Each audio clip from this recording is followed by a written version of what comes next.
Johnny Depp versus Amber Heard trial. Amber Heard. Is she a borderline and a histrionic? Hello, I'm H.G. Tudor. One of the developments in the trial was a psychologist, Dr. Sharon Curry, who explained that she diagnosed Amber Heard as a borderline and a histrionic. Is that right? Well, of course. Dr. Curry is a professional. She's sat examinations. She's certified with regard to certain qualifications. I understand that she is a psychologist, and she had access to spending time with Amber Heard and reviewing case notes. Whether, of course, her determination of the evidence is as thorough as the one that I had undertaken remains unknown. This, of course, isn't about questioning the competence of Dr. Shannon Curry. There's nothing to suggest that she's incompetent, but it raises an important question as to whether these diagnoses are accurate or as to what's actually going on. First of all, let's learn more about what Dr. Curry had to say. As reported by the Independent newspaper, Amber Heard appeared to physically react as the psychologist hired by Johnny Depp's legal team to evaluate her testified that she has 2 personality disorders. Her physical reaction, of course, was caused by the fact that she was receiving news that suggests that she's disordered. Say that to any narcissist, and you will get a reaction. It'll either be, yes, there's something wrong with me, help me, which isn't really a genuine recognition of what's going on, but is a use of that condition to triangulate the victim, or the person that the narcissist is talking to with that condition for the purpose of assertion of control, drawing fuel, etc. Or more usually, a denial. What are you talking about? There's nothing wrong with me. You're the one that's got the problem. Denial, and then deflection and projection. Her physical flinch that occurred was a reaction to that threat to control posed by hearing these diagnoses. The article continues. The defamation trial between Mr. Depp and Ms. Heard began on the 11th of April in Fairfax, Virginia, following Mr. Depp's lawsuit against his ex-wife in March 2019. Mr. Depp is arguing that she defamed him in a December 2018 op-ed published in the Washington Post titled, "I spoke up against sexual violence and faced our culture's wrath. That has to change." Psychologist Dr. Shannon Curry took the stand on Tuesday, saying that she met with Ms. Heard on 2 separate dates as she conducted her evaluation, 10th and 17th of December 2021. She said they spent 12 hours together and that the result of Ms. Heard's evaluation supported 2 diagnoses: borderline personality disorder and histrionic personality disorder. Dr. Curry said Ms. Heard externalizes blame shifting, and can be self-righteous, a haughty feature, judgmental, or haughty feature, and has anger, better described as fury. She added that there's a desperate fear of abandonment. Fear of abandonment is often ascribed to the borderline, but it actually comes from the tree that is lack of control. It's often said that narcissists fear damage to their self-esteem, and borderlines fear abandonment. Self-esteem and abandonment are branches from the same tree, that is, control. She explained that there's a desperate fear of abandonment among those with borderline disorder, and that the reaction to that is to try and keep a significant other close, and this behaviour can become extreme. Not unlike, of course, the behaviour of the narcissist to keep the intimate partner primary source close, keep them under control, and to, of course, use extreme manipulative behaviours to do so. Dr. Curry said those with borderline disorder can appear charming and socially sophisticated, as do many narcissists, but they can also blow up, as do many narcissists, and being aware of problems in their thinking. Many narcissists are unaware of what they are. They're very concerned with appearances. Certain narcissists are, can be cruel. Certain narcissists are, and may struggle to admit faults. Many narcissists don't admit fault. The first line of the twin lines of the narcissistic defense is denial. There's nothing wrong with me. Prompting a lot of issues in close relationships, the doctor testified. Of course, those of you listening who've been involved in a relationship with a narcissist will attest to the many difficulties you've had with that person. Reactions can be violent or aggressive, and they can be abusive to their partner to physically stop them from leaving, she said. That is a preventative Hoover, a direct assertion of control by the application of physical abuse in order to get that control to nullify the threat posed by somebody trying to leave. And you heard in earlier parts of my analysis of Amber Heard where I explained about the incident where Johnny Depp turned up late for dinner and she then argued with him and tried to stop him leaving thereafter, which resulted in the turds appearing in the bed. It's also explained in the article they may also use the legal system to stop their partner from leaving by threatening to file a restraining order or claiming that they have been abused, Dr. Curry said. Similarly, a narcissist will assert control by the use of threat, by the use of a restraining order, and also to falsely accuse the other person of being an abuser. She told the court that people with borderline disorder can feel slighted easily, and they make no attempt at controlling their emotions. Again, the narcissist is hypersensitive to the issue of control, therefore can easily be slighted, and the response, with particularly certain narcissists, is volcanic as that ignited fury comes to the surface. They'll do anything to express anger. That is just the manifestation of heated fury of the narcissist. Describing histrionic personality disorder, Dr. Curry said, it's a need to be the centre of attention. What is it that many narcissists seek? To be the centre of attention in order to assert control and draw fuel. Adding that those with the condition will need to make up stories, i.e. lies, which narcissists do repeatedly, to put themselves at the centre, either as the victim or princess. Different flavours of narcissist, of course. Those of the mid-range variety are more likely to accentuate the victim mentality. Those of a greater or lesser are more likely to go down a more grandiose approach. Dr. Curry said there was evidence that Ms. Heard was grossly exaggerating symptoms of post-traumatic stress disorder, use of ill health for the purposes of assertion of control, exaggeration, which is a form of grandiosity, and that there was no evidence to support that she was actually suffering from the condition, therefore telling a lie. During cross-examination by Ms. Heard's legal team, Dr. Curry said that she was not board certified and that she has never testified about violence between partners previously. Some shortcomings there with regard to her qualifications. Dr. Curry said she was interviewed at Mr. Depp's house by his legal team, that Mr. Depp was present at the time, and that dinner and drinks were served. I suspect there's some suggestion of bias. Heard attorney, Elaine Brederhoff, to question Dr. Curry about her opinions and how they were not in line with that of a therapist who treated Ms. Heard. Ms. Brederhoff also asked about the conclusion drawn by another doctor that Ms. Heard was the victim of domestic abuse at the hands of Mr. Depp. Dr. Curry said that there are notes from other doctors stating that Ms. Heard reported violence from Mr. Depp. In her 2018 op-ed, Ms. Heard wrote that, like many women, I had been harassed and sexually assaulted by the time I was of college age, but I kept quiet. I did not expect filing complaints to bring justice, and I didn't see myself as a victim. Then 2 years ago, I became a public figure representing domestic abuse, and I felt the full force of our culture's wrath for women who speak out, she added at the time. While Mr. Depp isn't named in the piece, his legal team argues that it contains a clear implication that Mr. Depp is a domestic abuser, which they say is categorically and demonstrably false.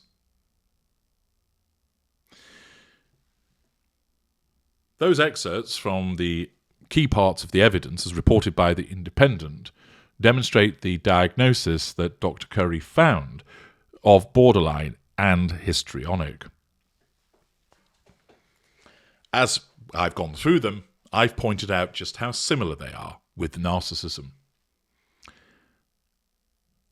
With regard to the diagnosis of borderline, I have explained in my video, The Borderline, which I would encourage you to go and watch, that there are some people who are misdiagnosed as borderline who actually suffer from post-traumatic stress disorder, but many people who are labelled as borderline are actually narcissists and of the mid-range variety. I'm not going to justify here why I make that statement. Listen and watch to the video, The Borderline, but it makes it very clear. And therefore, on that basis, a diagnosis of borderline actually means that Ms. Heard is a narcissist. Listen to that video and you'll agree with the observations that I make. In essence, borderline is a gender-biased diagnosis because most women are found to be borderline. They're actually mid-range narcissists, but the American Psychiatric Association balks at labelling them as such because of the preconception that most women are caring, empathic, that they are maternal, and that society doesn't want to think of them as narcissists because that's far more stigmatic. The American Psychiatric Association with the DSM-5 basically sees the narcissist as that type of alpha male individual, treading on people to get to the top, preoccupied with success, haughty, dismissive, but that's just one flavour of narcissist. And really the borderline contains some individuals that are individuals that have post-traumatic stress disorder, and a lot who are actually narcissists of a different flavour, namely mid-range. I've explained, and been consistent in this explanation from the very beginning when I started speaking about narcissism, that the split between male and female narcissists is roughly 50-50. It's just that female narcissists tend to be more difficult to spot because they are more prevalent amongst the mid-range category. There are others who've maintained that the split was 75-25 favour of men, but then latterly realised that that's wrong and have adjusted their stance, now claiming or accepting that it's 50-50 and claiming that there has been a rise in narcissism amongst women. There hasn't. It's always been there. It's more or less always been 50-50. It's just that the way that it is being described is that women tend to be described as borderlines or histrionics as a gender biased diagnosis to avoid calling them narcissists. So first of all, with regard to the determination that she's a borderline, that actually, for reasons that I've explained and I make clear in the video The Borderline, is a form of narcissist. What about the question of histrionic? Well, part of it was touched on in the testimony there from Dr. Curry, but let's have a look in the DSM-5 and see what it says specifically with regard to the issue of histrionic personality disorder, and to learn more about what that actually means in relation to the question of narcissism. Histrionic personality disorder, a pervasive pattern of excessive emotional and attention-seeking. So, attention-seeking, as I've explained, is often undertaken by the narcissist for the purpose of assertion of control and the drawing of fuel, beginning by early adulthood and presenting in a variety of contexts, as indicated by 5 or more of the following. Is uncomfortable in situations in which he or she is not the centre of attention, also known as the fact that if attention, i.e. fuel, is going elsewhere, this threatens the narcissist's sense of control, thus manifesting as discomfort. 2. Interaction with others is often characterised by inappropriate, sexually seductive or provocative behaviour. Certain narcissists are inappropriate with regard to their behaviour. It doesn't fit the circumstances. It is a failure to recognise boundaries. Sex is used, as you know, as a major weapon of seduction, and provocation is a form of manipulation. 3. Displays rapidly shifting and shallow expressions of emotions. This is, of course, because there is no substance to those emotions. It's the imitation game. Watch my video of that name. The rapid shifting is where the narcissism shifts from one situation to the other for the purposes of asserting control and drawing fuel. Because there is no actual central core there, the sands can shift on the surface very quickly through compartmentalization and the learned behavior of the narcissism to portray certain emotions even though they're not actually being truly felt. 4. Consistently uses physical appearance to draw attention to self. That is a somatic narcissist. 5. Has a style of speech that is excessively impressionistic and lacking in detail. That is the superficiality of the narcissist and is the dramatic nature of lies that are being told, which is a further form of manipulation. 6. Shows self-dramatization, theatricality, and exaggerated expressions of emotion. Again, that is linked to the narcissist doesn't actually genuinely experience those emotions, but instead portrays them in a particular way, but often over-eggs the pudding, if you will, because the narcissism doesn't quite fit appropriately. Again, watch the imitation game. 7. Is suggestible, easily influenced by others or circumstances. In effect, that suggestibility is often as a consequence of mirroring that takes place. What other people do, the narcissist goes along with it in order to fit in. 8. Considers relationships to be more intimate than they actually are. And you will know certain narcissists who will come along and say, I love you and I always have done, and you barely know them. And that's the magical thinking of the narcissist, and the narcissism compelling that narcissist to be infatuated with that individual. I am going to do a separate video about the histrionic, and have been meaning to do so for some time, but this diagnosis and the questions that have arisen around it has expedited the need to at least comment upon it. The run-through that I've just given you there, everything that described fits with narcissists. The simple fact is this: the diagnosis of borderline or histrionic will fit with that of a narcissist. What else did Dr. Curry have to say? She explained there was information that supported the diagnosis from various sources. I conducted testing, including one of the main tests that I used. She, Miss Heard, obtained scores that were consistent with that diagnosis. There was evidence of those diagnoses in her records and in her self-report. The self-report would be things that Ms. Heard indicated to me specifically, so there were a couple of characteristics that she noted in her self-report that were consistent with these personality disorders. The first was on my own behavioural observations, based on her self-report. So one of the hallmark characteristics of histrionic personality disorder is sort of overly dramatic presentation. Well, narcissists do that. We call this impressionistic speech. I've just dealt with that with regard to what's detailed in the DSM-5. It tends to use a lot of flowery language, and if you've already listened to my analysis of why Amber Heard is a narcissist, I've explained the use of flowery language as part of the grandiosity that makes up what she is. Magical use of magical, wonderful. It can go on for some time, Dr. Curry explained, but it lacks any substance, and you're left wondering what was just said or what the answer is to the actual question. So that occurred a number of times. It also represented the quick shifts we will see between emotions. So she would become very animated or sad. And when people are displaying these emotions with this personality disorder, there's a sense of shallowness to it. People observing them will see it almost like play acting. How many times do you say about the narcissist that the narcissist is an actor? And they might not be able to place their finger on it because of the rapidness with which the person switches emotions and also the lack of substance. They don't really refer to how I feel this way. They might describe emotions, they might describe events. Miss Heard did not say, I feel vulnerable. She continued by stating that the results of Miss Heard's evaluation supported two diagnoses: borderline personality disorder and histrionic personality disorder. She explained, a diagnosis, after she was asked by the lawyer, is the way that psychologists, psychiatrists, anybody in the mental health field thinks about a disorder. It helps us to communicate a set of symptoms that person is experiencing, and it tells other professionals about how those symptoms might have developed, how that person might behave, perceive the world. It also drives treatment. The real purpose is to determine what sort of intervention will be most effective for this person. As I have made it clear time and time again, you cannot cure, mend, fix, change permanently a narcissist. And of course, as I've demonstrated to you with the borderline video and explaining with regard to histrionic, those are just labels which in the main, aside from those that have been misdiagnosed who have post-traumatic stress disorder, they're labels that apply to just different types of narcissist.